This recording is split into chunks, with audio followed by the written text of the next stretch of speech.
But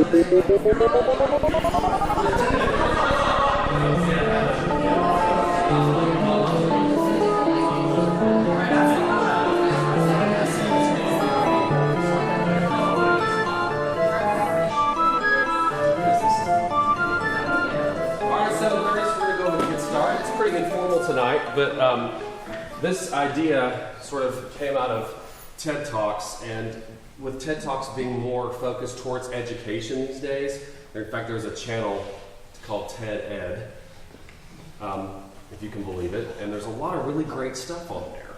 And at first I was a little skeptical of TED Talks at first, I thought, oh great, this is just, you know, it's going to be like motivational, sort of cheesy, empty, just make you feel good kind of stuff.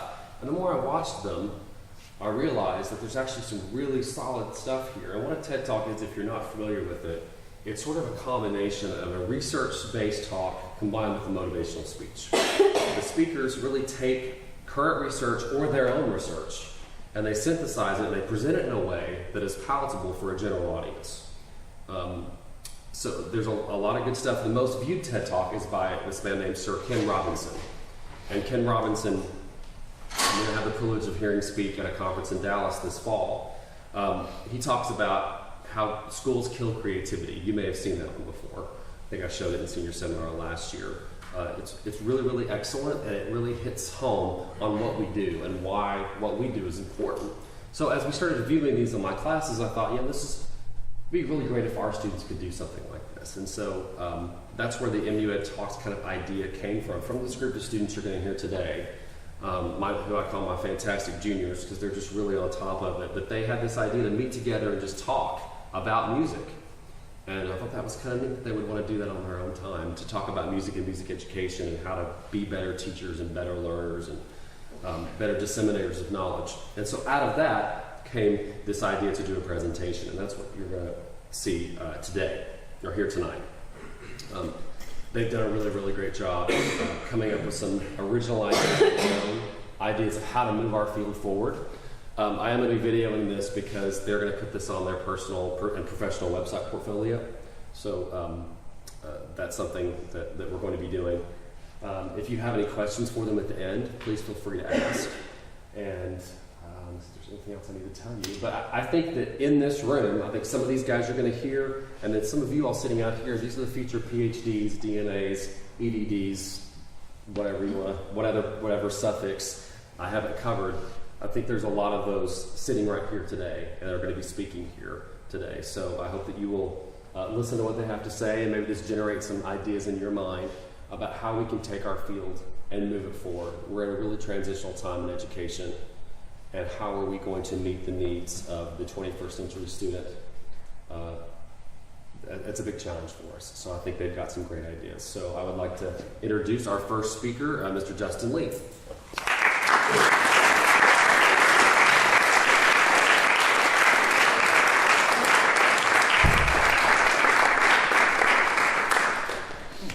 Thank you, everyone. It's awesome to see so many people. I'll have to ask you to forgive me in advance if I kind of make any blanket statements about everybody being educators in the room, although I think we all kind of educate in our own way, no matter for performance or education. But I think we all can kind of learn something from each of these presentations, because I've got to hear all of my peers present, and it's all awesome information that, whether or not I'm teaching, I think I would find pretty valuable. So, again, my name is Justin Lee. I'm a junior music education major, and I'm going to talk about the music room, powerful tool in combating negative motivational attitudes in students. I want to start out by having everybody just kind of take a second and think about what you might believe to be the number one reason that teachers leave the field, why they leave their jobs, why they go into other fields for a career. We're kind of told a lot of reasons. I'm sure most of us have had the discussion of money with our parents at some point. Money, the amount of work that we all have to put in when we do this, not necessarily being as valued by our community. But despite all those kind of really popular ideas that we have about teaching, you might actually be surprised that motivation is the number one reason. Motivation of our students. Next slide. A little freeze in the slide. So, that's while we wait. Motivation, yes. So what is motivation? The desire to do, right? Again, I think it's just interesting that so many teachers are leaving the field because we have trouble motivating our students. And that's kind of what I want to talk about for the rest of this presentation. How do we address this? How do we create an environment that students are motivated to do the things that we want them to do? How do we create in them a desire to do? So first, let's talk about effort. Effort puts students at risk. DeCastella and Covington say this in their discussion of psychological factors in students. What's really interesting is that all students want to be seen as capable. All students want to be seen as able. We all kind of, whether us as students thinking about ourselves or thinking about the students that we teach, every person innately wants to be seen as good at what they do, what they're doing. I mean, that just kind of makes sense, right? If you think about it, you don't want to look bad at whatever you're doing at any point.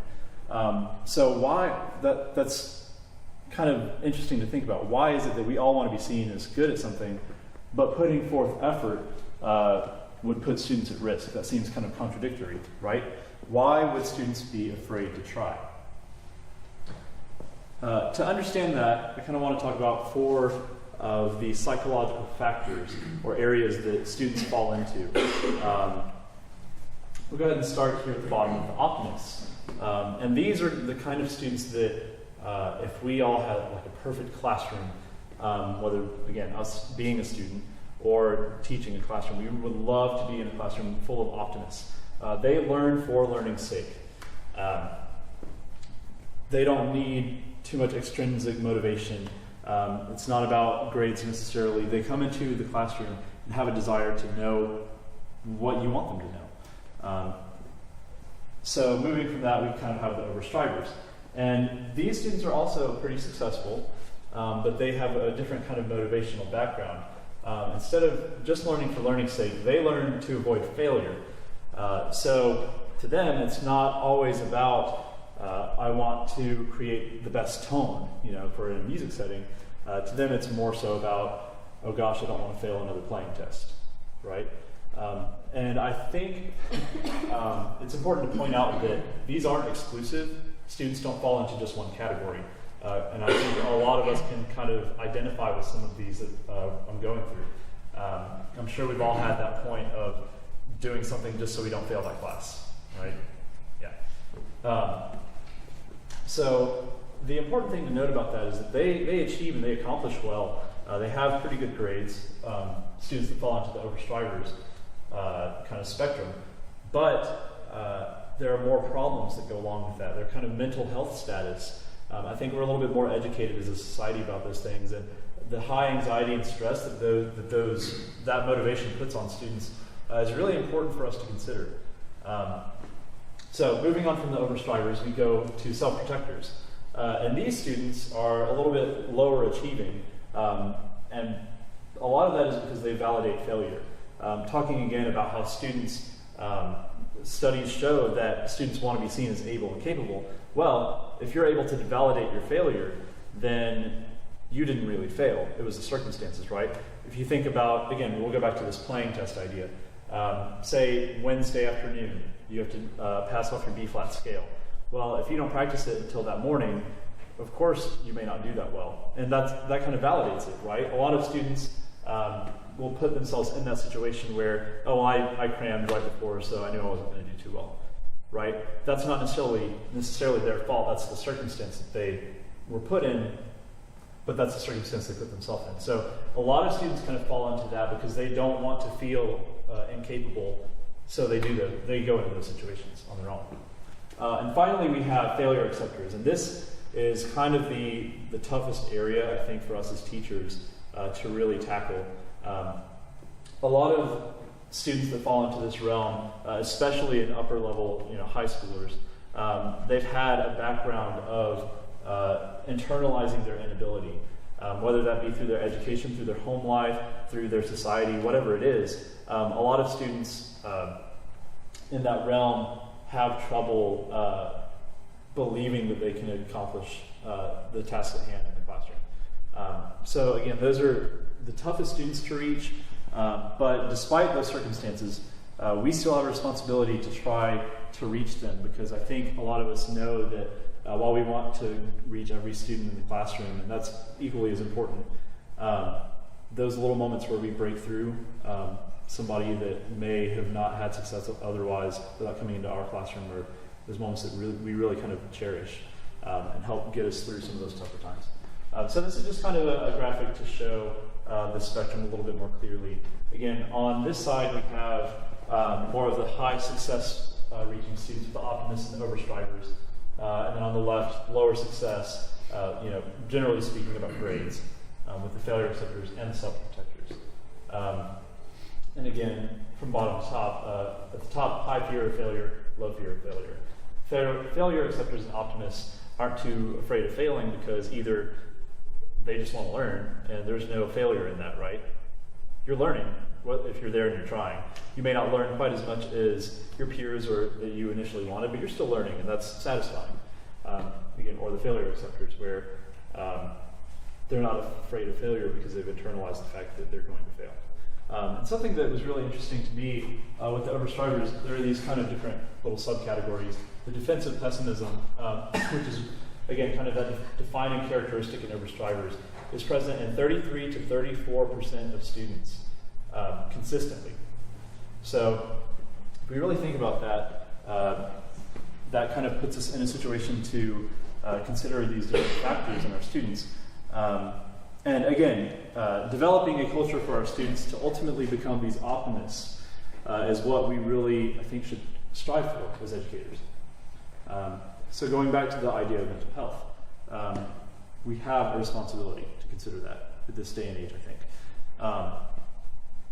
Again, talking about the overstrivers and the high anxiety and stress levels that they have, they're successful, and a lot of times it's easy to see strong grades or really well-playing students and just kind of assume that they're doing okay. But sometimes it's important to look a little bit deeper in our own teaching and see if there's anything we can do to alleviate some of that, because obviously a lot of it can be external, but sometimes we can do some things to help with that, to help create a better environment for them to achieve with good mental health situation. Again, so now that we have a larger understanding in society about these issues, it's important that teachers are creating the healthy environment for students. So, considering all of that, how can we define success in the classroom? And I think that, again, considering all we've talked about, it can be measured in two ways: achievement and experience, right? Achievement being, what their grade was, whether they can accomplish the things that you put in the lesson plan for that day or for that unit. Are they able to, again, play off that B-flat scale, or are we able to get through this piece with the right articulations? And then experience. This is to set our students up so that they have a better lifelong learning ability, right? They can achieve really well in our classroom, but if it doesn't go beyond that, I think a lot of us understand that that's not what we want for them. Whether that's in our subject or just in general, getting these students to transfer that to other areas is also really important, but that's not my topic for tonight. So what may surprise you is that these two can be very connected.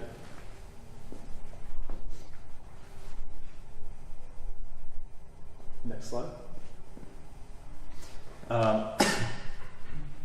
In a K.R. Wenzel study, there were two teachers, and they taught throughout the school year. One teacher was seen as the more kind of invested and caring and personal teacher, and the other one was a little bit more professional, a little more detached from the student-teacher relationship, a little more business about how things went.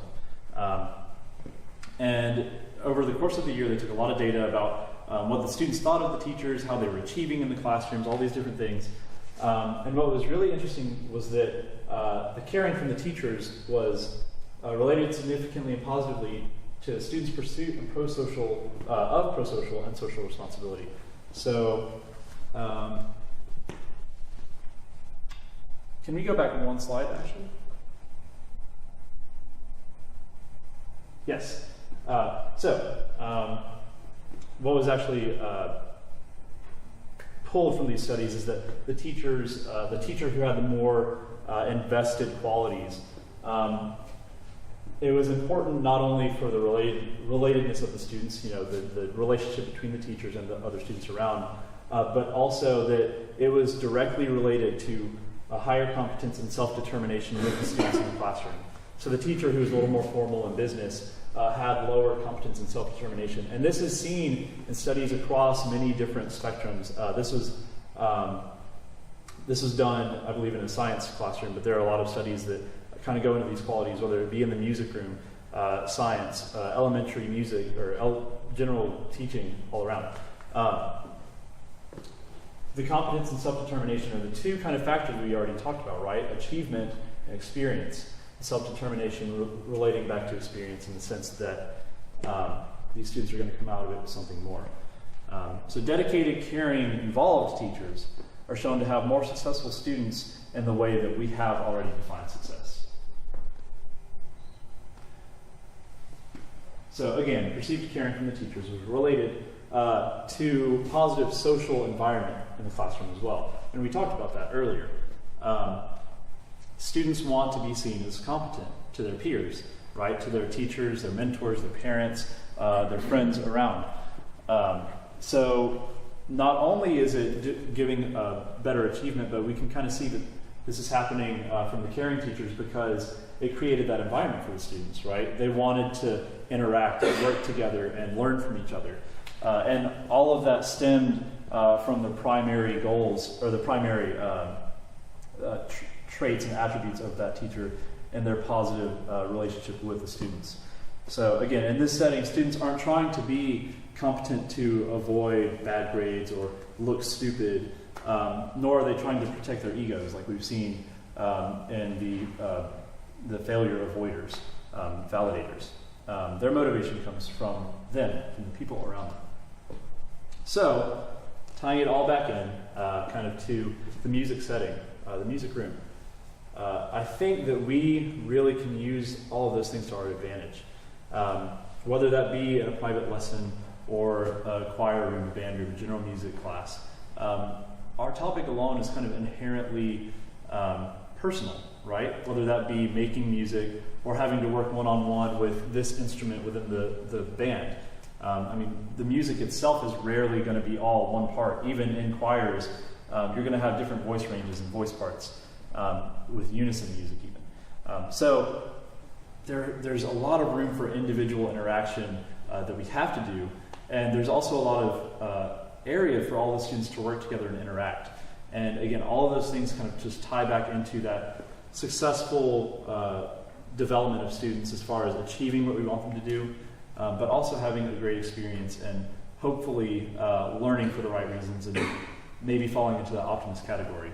So as we're all kind of stressing in the classrooms about fixing that perfect vowel sound or getting your band students to pack up faster, just remember, if you can take anything from this, remember that a moment of positive personal interaction with your students could be really powerful towards accomplishing some of those things. Thank you.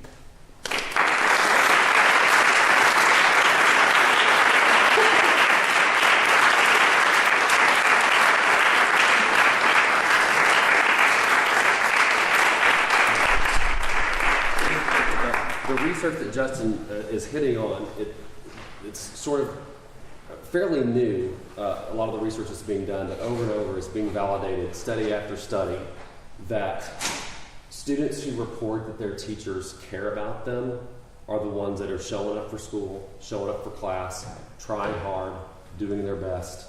Now we could have a discussion about what it means to be caring and what that looks like, and that's probably a whole other presentation. But there is something, that's a huge piece. And teaching you all and teaching teachers how to come across that way as a caring individual, while still remaining professional, it sort of is the big challenge. And so finding your way through that, and sometimes it takes a few years teaching experience to get there, but that's the goal. You want the students, when they have someone to come and say, what's so great about Mr. So-and-so, right? When you see these people interviewed on, Teacher of the Week or, in the newspaper, that's what they always say. She truly cares about us.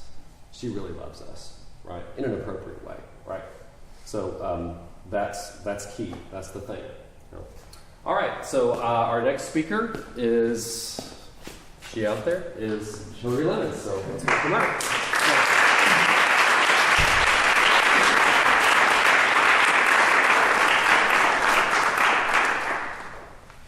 For some of us, there are classes that you take in college that change your life forever.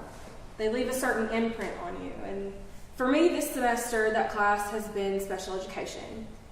Learning about the different situations that special needs students have has really sparked something in me when thinking about what I wanted to talk about today.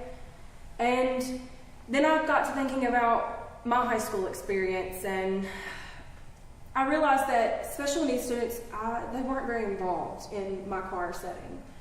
I didn't see much in a band setting either, and I really wish that it could have been. Then I asked myself, why not? Were the teachers not able to handle the stress? Were the students not interested? Were there not enough aides to accompany them? I want special needs students to enjoy my class, and I want them to be as involved as much as possible to be able to experience this positive thing that could affect them. First, I'd like to talk about what an IEP is. It's an individualized education program. Every special needs student has one. It will tell you their disability, their name, their age, their medication that they may take, and any accommodation that you may have to give them. It will have their school psychological evaluations on there. It will have other important medical records, such as if you need to administrate any medicine and how to do so. If a physically disabled student needs to be moved from point A to point B, and how you would need to do that. It will have a record of all of their IEP meetings and who have all attended them. It will have their goals and benchmarks that they would like to achieve. A post-secondary goal, which is what they would like to achieve after high school, and the same thing for middle school, what they would like to achieve in high school. Uncommon disabilities and their symptoms, just in the synopsis of it, just in case you don't know anything about it.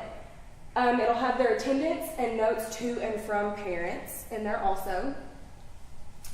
So my question today is, why not have them in your classroom? Music can be just as much of an outlet to them as it is a general education student, maybe even on a deeper level. Playing an instrument can improve their motor skills and other coordination skills. It can improve social skills and vice versa for general students. I know my experience in high school, I was typical and I was very uncomfortable around a special needs student. I feel like if I would have had more experience being around them, things would have been completely different. It will also improve their cognitive thinking process.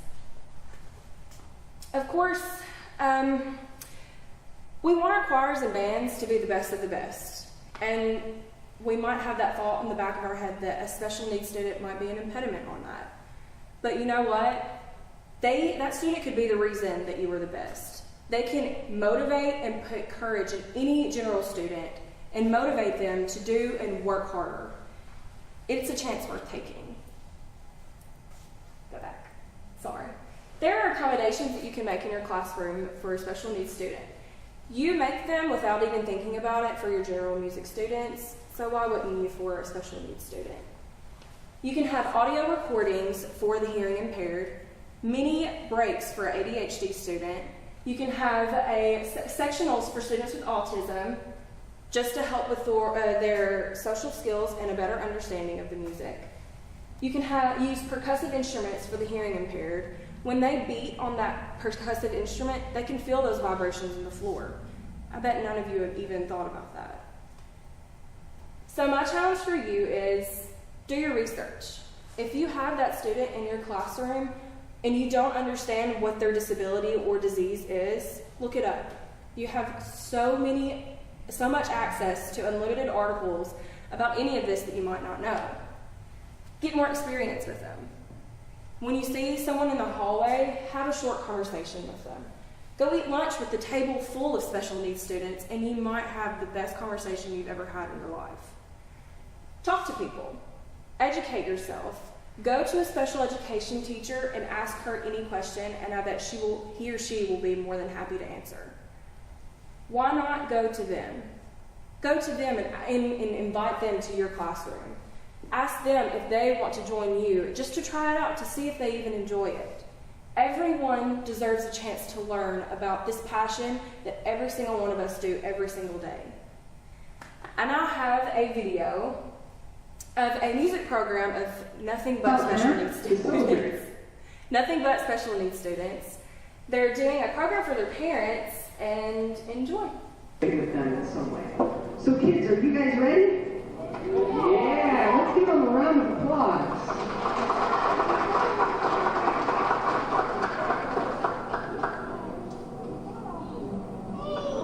Well, on the screen, you will see, up here, we'll be traveling around the world making music, okay? And if at any point during the program you decide you need to move so that you can have a better view of your child, feel free. This whole thing is going to be very flexible, and we are going to start by going to the city, and we are going to do a hello song. So kids, are you ready with your signs? Okay, here we go.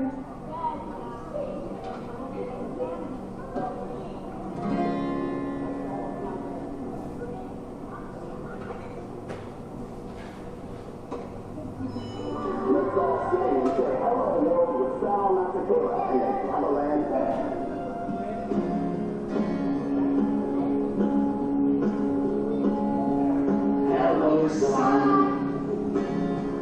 Hello, moon.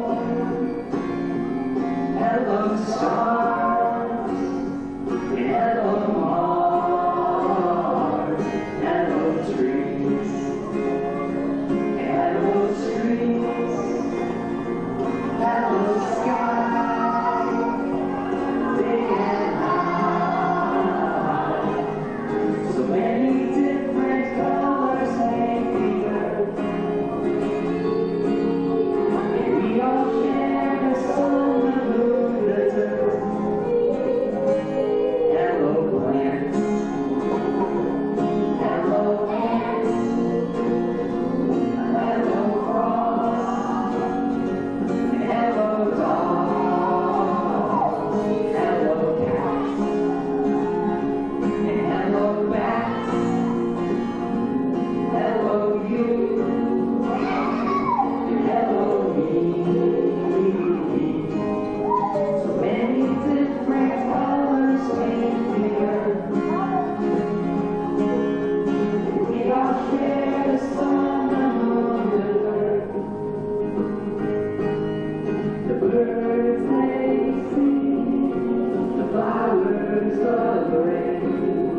The earth keeps on singing around. Hello, world.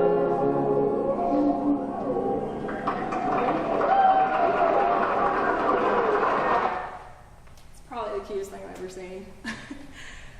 No matter the nationality, the race, or the disability, everybody deserves this chance to enjoy this. What all of us in this room enjoy. Getting together and enjoying music.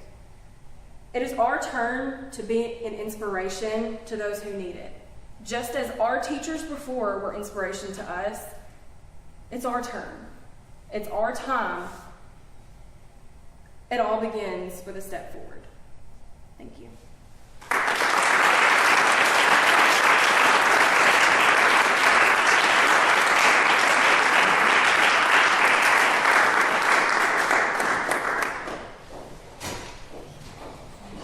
Thank you, Hillary.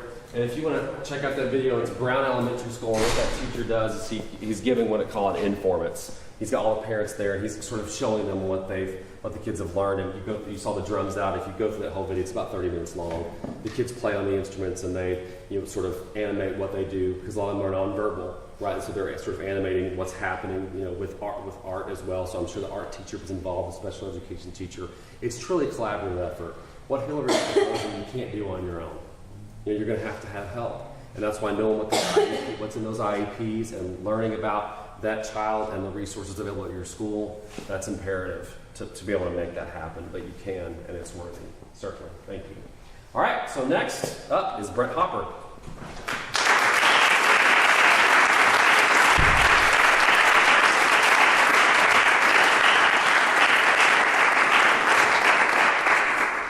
Imagine a school where each student that wanted to be involved in a music program was able to do so.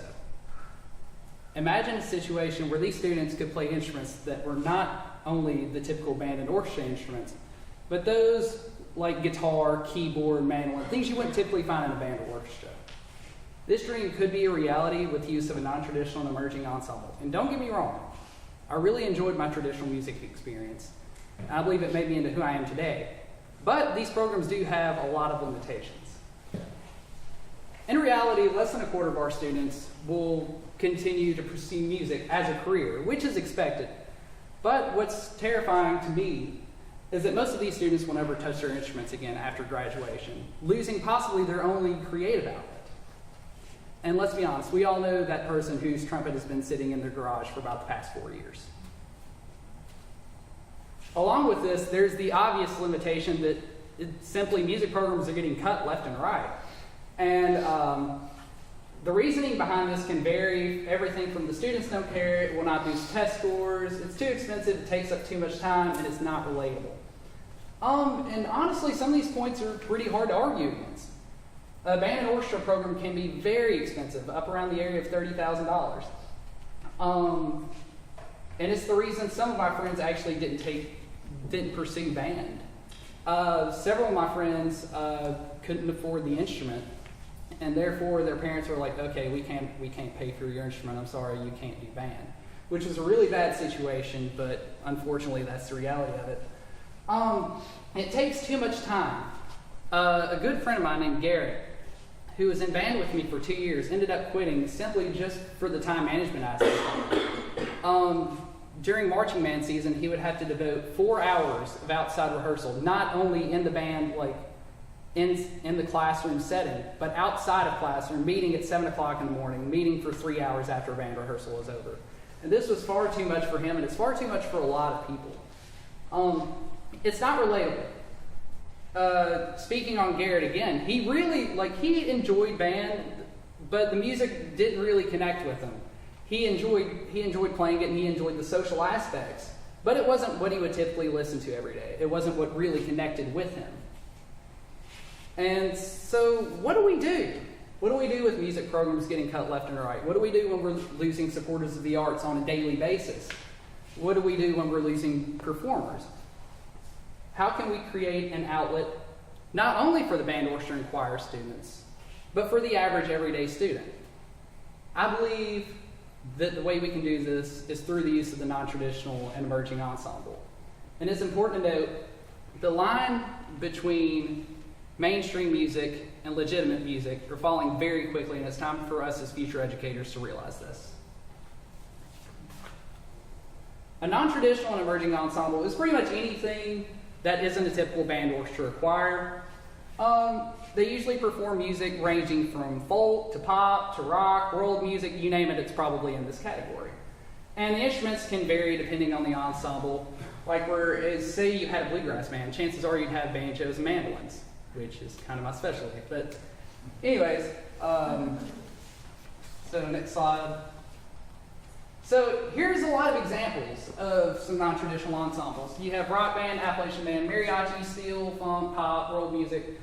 This is just the tip of the iceberg. These were just the first ones that come to my mind, and I know there are several more that fall under this category.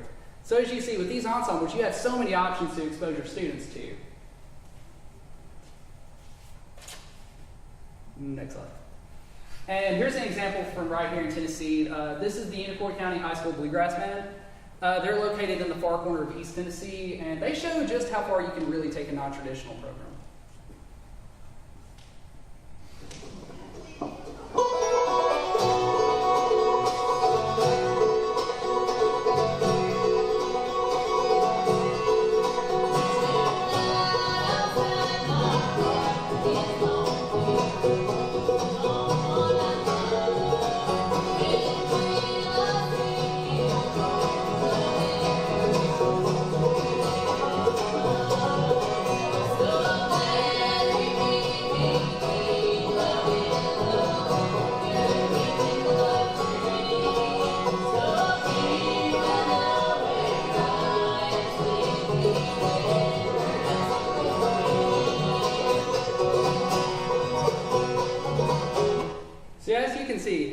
This ensemble really stretches the limits of how far you can really take your non-traditional program. And this is doable right here in Northwest Tennessee. Don't let that fool you at all. This can be done. So, next slide.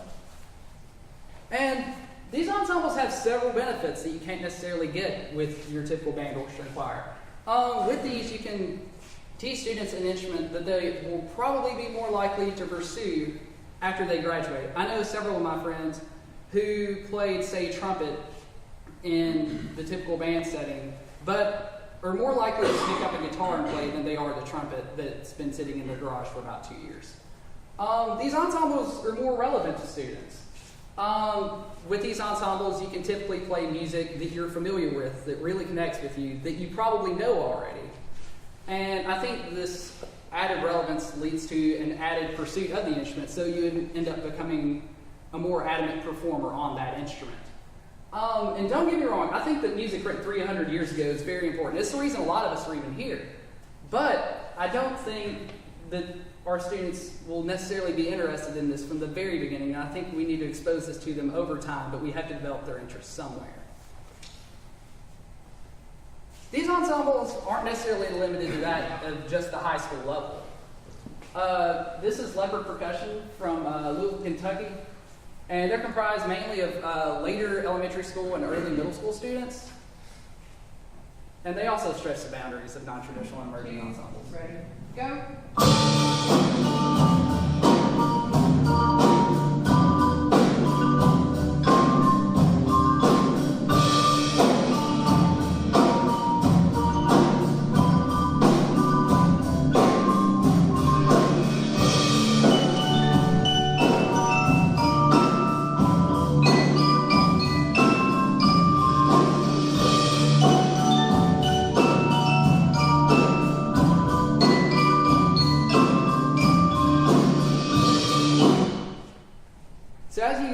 This ensemble actually incorporates two things that aren't necessarily your typical band, orchestra, and choir. It incorporates the factor of rock band or popular music to that with the percussion ensemble, which is emerging really quickly.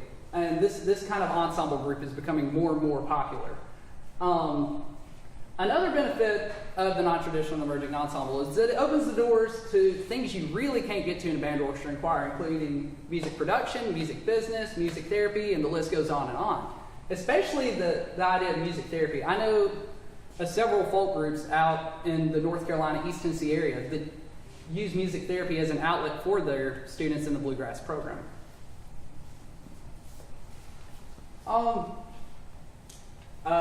Forward a slide. And another. There we go.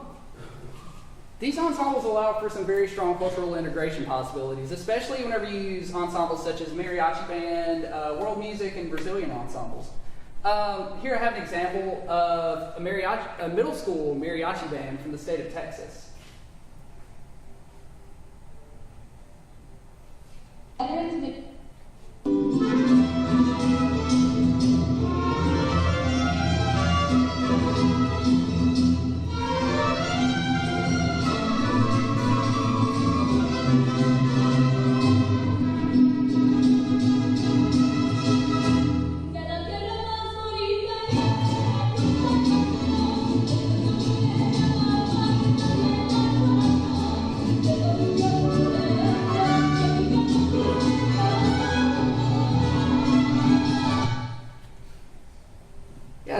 see, I think that music is probably the best way to celebrate a culture. I think that it's the most authentic route you can possibly go.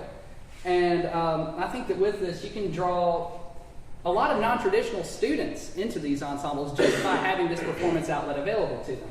And these ensembles will help your students grow not only as performers, but as well-rounded individuals, like in a growing cosmopolitan society. These ensembles can be a very, very big recruiting tool for your band, orchestra, or choir. Say you have a student in your bluegrass band that happens to play upright bass very well, and they've grown to love the classroom setting. And they approach you and they're saying, hey, I really want to get involved in this on a deeper level. Can I play in your orchestra? Whatever you do not turn the student down. Make sure there's some way that this student can be involved. Provide some kind of outlet. I'm not saying if you have a student that's playing electric guitar in your rock band to throw them on lead trumpet. Give them something realistic, but at the same time, make sure they have some kind of outlet to where they can get more and more involved. If a school doesn't already have a music program at all, this could be a fantastic route to start on. It's relatively inexpensive, and I think that a school would be more acceptable to spending less money on, say, a standard rock band than they would spending $30,000 on starting a band program immediately. This could be a good foot in the door to build a band, orchestra, and choir. Use this as the starting route. This is something, especially in Northwest Tennessee, where there are a lot of schools that don't have music programs at all. This could be a great way for us to get a foot in the door. So my goal for you guys, think outside of the box. I think that the non-traditional emerging ensemble is the next step for music education. And I think that it's the closest thing we can provide for a relatable experience for all of our students, not just the band, orchestra, and choir students. These ensembles are crucial not only for recruiting and funding, but for enriching the lives of our students in general. As I stated earlier with the cultural integration, there's a lot of possibilities to help your students grow overall as a person. And where I see a lot of directors fall short, especially in this area, is they become stuck on old traditions. Well, we've always done it this way, so this is just what we're going to stay doing. Try not to get stuck on this. Try something new. Think outside of the box. I've seen a lot of programs fall very quickly just because of this. And with how fast of a rate the music education is going and the crucial state that it's in, if you stay stagnant on old traditions, you're going to get left behind. And I think that with music education at the crucial point it's in, I think that the use of the non-traditional and emerging ensembles can be a very fresh revival to the world of music education. As I stated earlier, the lines between legitimate music and mainstream music are falling very quickly, and I think it's time for us as teachers to realize it. Thank you.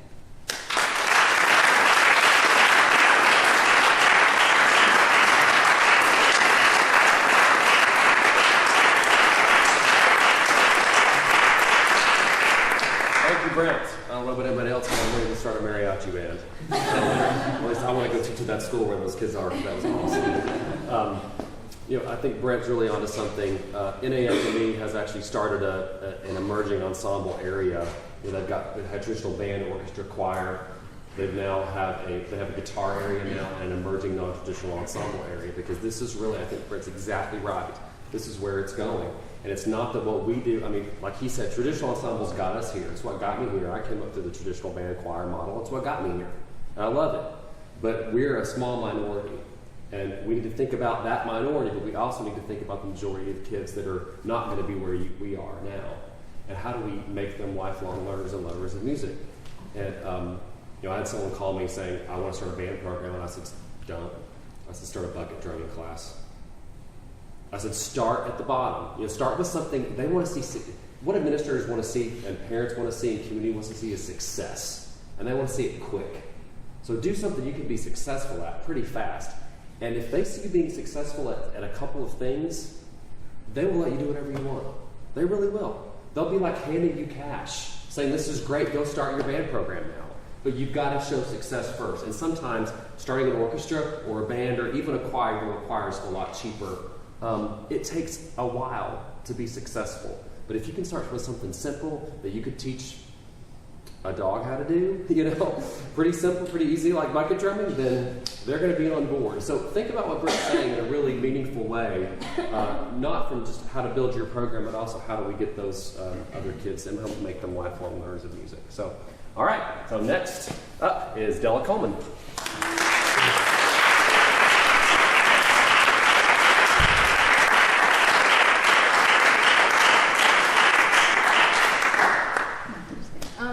So thank you all for coming out this evening. So the topic I'm going to be speaking about is called transfer. And basically what transfer is really is taking past knowledge and applying it to new contexts. And the point of this PowerPoint really is to talk a little bit about transfer and to talk a little bit about the mind and learning and how that can really help us as educators know how to better teach. So I want you to just imagine a scenario. You're a music educator, and in your class, you're having your students learn their scales, okay? Now, learning scales by themselves doesn't necessarily transfer well to music, right? So how can we do that? One way, maybe, is to have them learn scales, and as they learn their scales, maybe a small excerpt you take, and you teach it in that key. And then when they learn a new scale, you then have them learn how to transpose into the new scale that they've just learned. So what you're doing there is not just teaching the scale, but teaching them what tonality is a little bit, teaching them what transposing is, and that skill will transfer into the future for them. And that's just a simple example of transfer. So the first question I ask on this kind of journey about transfer is, what is learning? And learning and transfer are kind of one and the same. The biggest issue kind of facing education right now is how to assess whether learning is actually taking place. That is really vouched for in the fact that we do a lot of written tests rather than skill-based things or things based on progress, like how has the student progressed? What skills are they actually showing rather than, okay, they know the notes in the major scale. But why is that important? The why is really lacking. So in learning, simply defined as a complex process performed by the brain, I wanted to talk a little bit about how the different systems of the brain work, but my visual is invisible right now. So maybe if you could just imagine for me, the Broca's region, which is kind of in the central location of your brain, and that area of the brain, broken down by neuroscience, is responsible for producing words and sounds, right? But those sounds and words mean nothing without the vernix area, which is another region of the brain near the rear. And that's technically responsible for interpretation of words. So that kind of just illustrates in a small way how important every region of the brain is and how complex it can be. There's multiple synapses, pathways that your brain is going through when you're doing activities, right? And almost no one activity or no two activities use the same pathway. And that to say, the more you practice a certain thing, the more you strengthen those synapses. The less you use it, the weaker those synapses are, and sometimes even go to elimination. So that's kind of important to consider when we're talking about practicing and developing skills. So another example is that sensory motor region of the brain is also separate from the associative region of the brain, and those two have to work in conjunction for you to really function, to operate as a person. So all this to say, to emphasize that every part of the brain needs to be working in tandem in order for you to learn well. Next. Okay, so there are two forms of learning, unconscious and conscious. And unconscious deals more with behavior, right? It deals more with stimuli feedback. So pretty much what I'm receiving right now from looking out at you, and what I'm receiving from what I'm hearing, all affects and is interpreted by my brain, right? And kind of gives me a certain feeling, like the fact that I'm in front of people makes me nervous. So that's an example of unconscious learning. And sometimes, for students, this can precede conscious learning. And what that means is the behaviors that they develop, or maybe attitudes that they assume, can be influenced by unconscious learning. And kind of understanding how that influences a student might allow us to create an environment that's easier for them to learn in, or maybe make us more aware of how we're coming off as speakers or as teachers. Are we being amiable? Or can they trust us? Do they get a feeling of trustworthiness? And that's kind of something that you fix through your behavior. All right, next. So conscious learning, that's something that we're aware of. We do it every day. That's what we do when we sit in class and we're like, okay, we're going to talk about Wagner today. Yes, he's great. And we talk about all his works. And conscious learning is when we really make an aware step to improve ourselves, when we can assess ourselves and know where to go from there. Next. So, transfer. What is transfer? Simply put, as I said earlier, it's taking old information and using it in multiple contexts and applying it to the future. So there's negative and positive transfer. And negative transfer occurs basically when previously learned information kind of inhibits gain of new information. An example I love to use is my skill on drum set. So I started learning rock grooves, right? 2/4, woo, 4/4, yeah, this is awesome. But my skill set in like duple meter and really great downbeats made it kind of difficult for me to learn world styles, right? I'm like, oh my gosh, syncopation, what is this? Ands and uhs.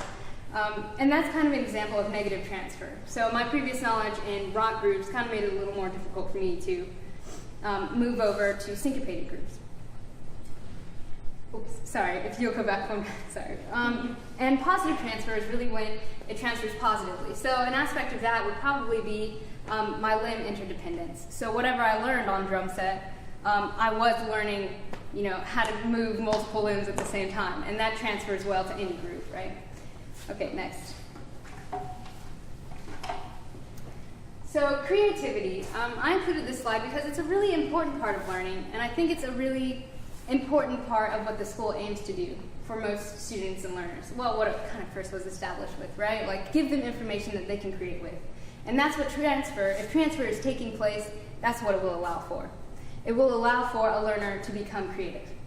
So in creativity, you kind of have to have conscientious control of the skills and of the knowledge that you've been given. So I include this slide because I kind of want to emphasize how important it is to have time with creativity. I think sometimes a lot of us get impatient with ourselves, and we can get impatient with learners when it comes to developing new ideas. And sometimes you don't really think of that, at least I didn't really, that you need to give your students time to think. You need to give them time to process. If you want them to do something great, like, hey, I want you to write a story today, that's probably going to take a class period, maybe 2 class periods, why not?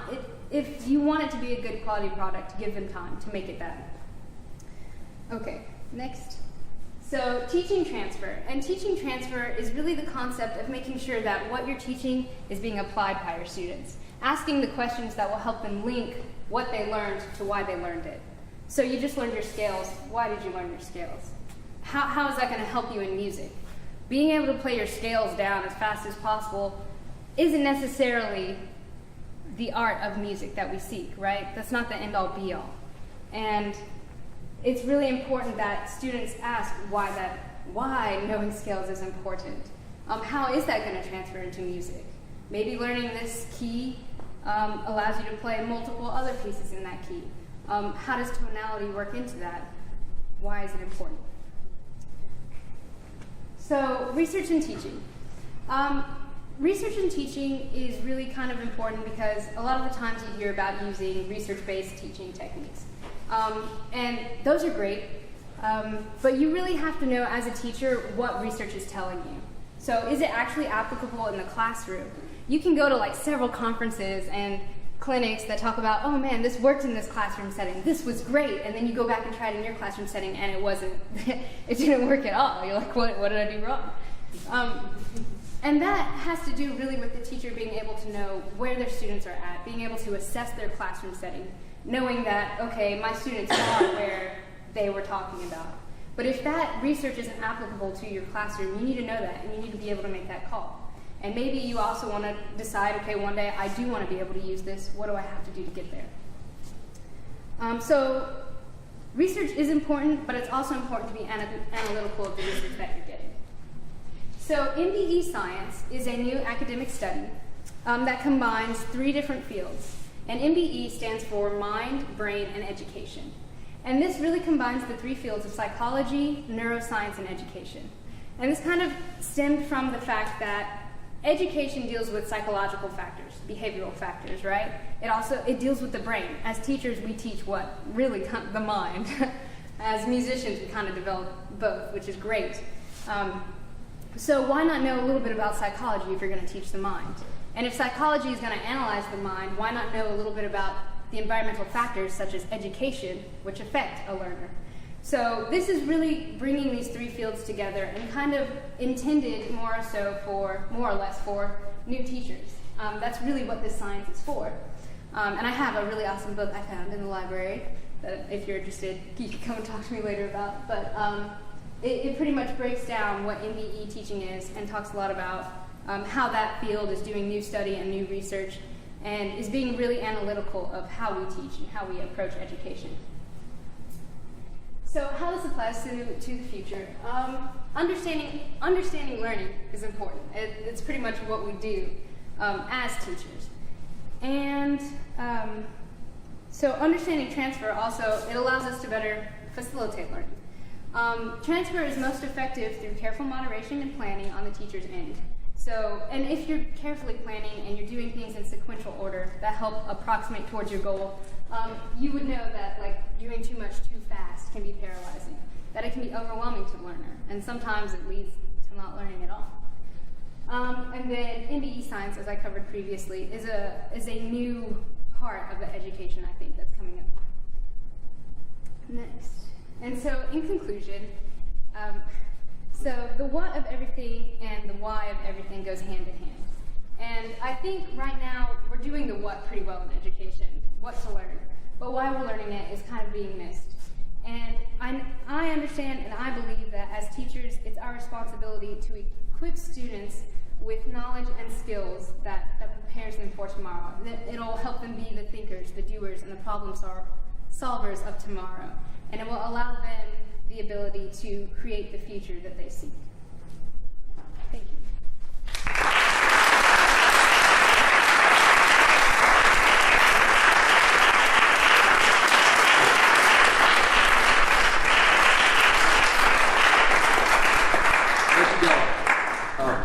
Transfer really is why we teach. Because kids can leave our classroom, whatever setting, and they can go to another musical setting and they can make that transfer and they can just kill it, right? That's what we try to do. The problem is that kids don't automatically do that, especially when they're young. We do it now, most of the time. There's a few settings where we still maybe have a hard time. Like, Della's got enough skills that she can override that negative transfer of going from the rock beat to the world beats. But a younger kid's not going to be able to do that, so we have to help them make those transfers, right? Talking about MBE, it seems kind of amazing. My wife is getting her doctorate in assessment, which just at MTSU right now. And so she's like, "Oh, I'm reading this great book." And I'm like, "Well, what's it called?" She goes, "It's called Brain-Based Learning." And I was like, "Isn't all learning brain-based learning?" She's like, "You would be surprised." And what Della was hitting on was really, it's not until recently that all of these factors in research have been taken into account. That learning is psychological and it's cognitive and there's neuroscience involved. It's amazing. There's some great education philosophers in the early part of the 20th century, and we still refer to them and use them a lot. But all the pieces weren't put together. And it seems kind of like a no-brainer, if you will. But I'll shut up. We have one more speaker to go, and that is Cayla Infield. So come on, Cayla.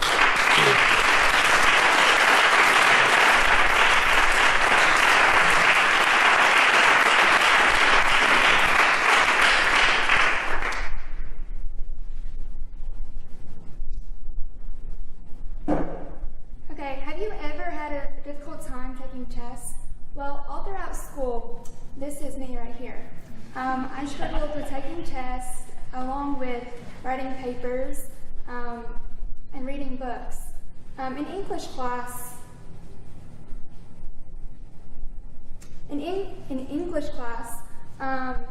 it was really hard for me to read books and then knowing afterwards taking tests because of my test anxiety. So here, this is my mindset. Or my state of mind. I have test anxiety, so as I read the book, that affected the way I read the book. I had a negative attitude towards my English class and reading books, which affected my behavior and caused me not want to read the book. And I always dreaded going English class for this reason.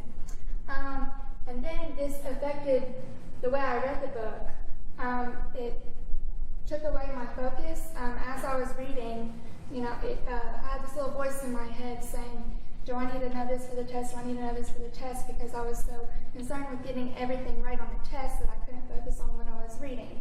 So that caused me to not comprehend the information. So when I took the test, I got a bad grade anyways because I didn't know the information. And then it just continues into a vicious cycle, and I will always have the mindset that I don't like tests and reading books. Look at this picture here. First thing, is this a female or a male?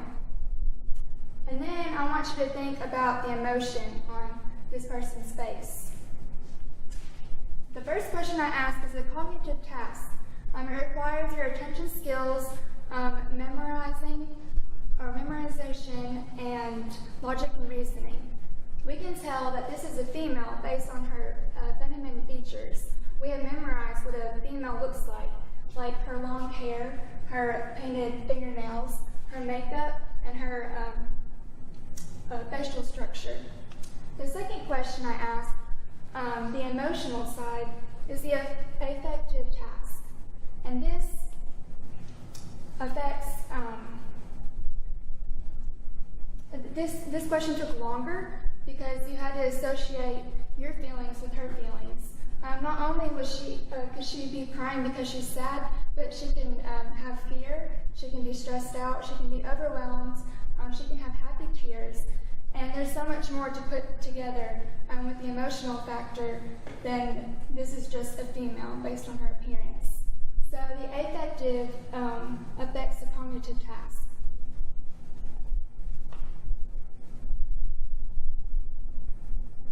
Okay, here I have a musical example.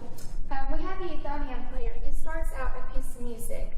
And so the ability for this euphonium player to play the note is there. However, the mindset gets in the way of that. The first time, the euphonium player starts with the first note, and in the practice sessions, he or she can hit the note. However, when he or she are in front of people, the nerves might affect the way she or he plays the note. So the mindset is that she or he is going to fail, and then the attitude is negative. The behavior affects the tone, and then the action, it keeps the player from focusing on the correct airstream and allowing the player to attack the note appropriately. And then the result is the player misses the note because of the nerves and the lack of airstream. And then from that moment on, the first time the player misses the note, he or she will always be nervous and scared to start the piece out. Carol Dweck wrote this book called Mindset, and in that book she wrote about two different types of mindset. We have the fixed mindset. This person with the fixed mindset takes his or her traits and uses them against whatever he or she is doing, and they always make excuses for themselves. They always have to prove their worth. They always have to prove something to themselves or other people, and they allow others to affect the way they do things because they're worried about what others will think. And this causes fear and stress, which is negative. On the other side, we have somebody with a growth mindset. They understand that dedication and hard work allows them to grow and learn. Even though they don't know something, they're able to explore new options and improve, and that causes a love for learning, and it's positive. Okay, what can we do to help our students and their mindsets? I think we should create workshops to expose our students how their mindset can affect their ability to learn. We need to help them understand that it's okay to change your mindset and to change things in order to be successful, and to help them understand that they're not alone and they just need to be positive. A growth mindset is what we need to start teaching our kids, and let them be aware of how their mindset can affect what they do. Thank you.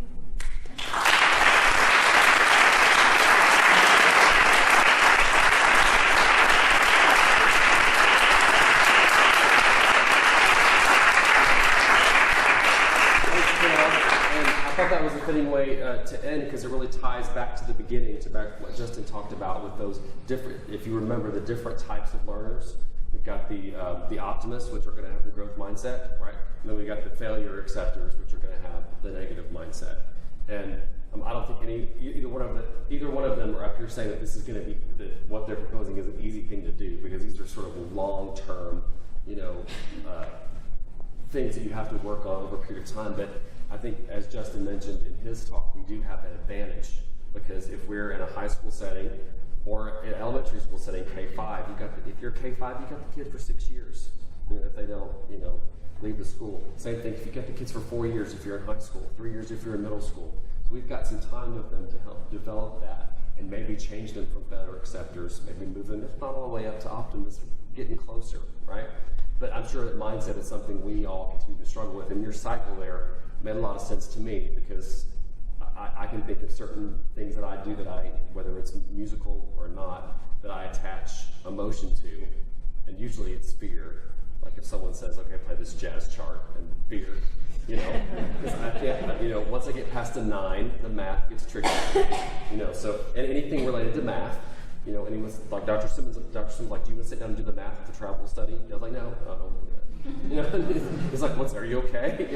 Like, no, he said math, but there's a negative thing there, and you all have those things that do that. Your students are going to have that, and they may have it in many different ways, and unfortunately, music may be one of them, and you might go, wow, what are you doing here? But there's something that's keeping them there, that they want to get past that, and you have to help them break out of that cycle. So thank you for that. And thank you to all the students. Does anybody have any questions for our speakers while we're here? I'm sure they'll be available to speak to you if they've got anything that you'd like to share with them. You want to go take Della out for some coffee and chat about that book and that kind of stuff. So anyway, but let's give them all one more round of applause.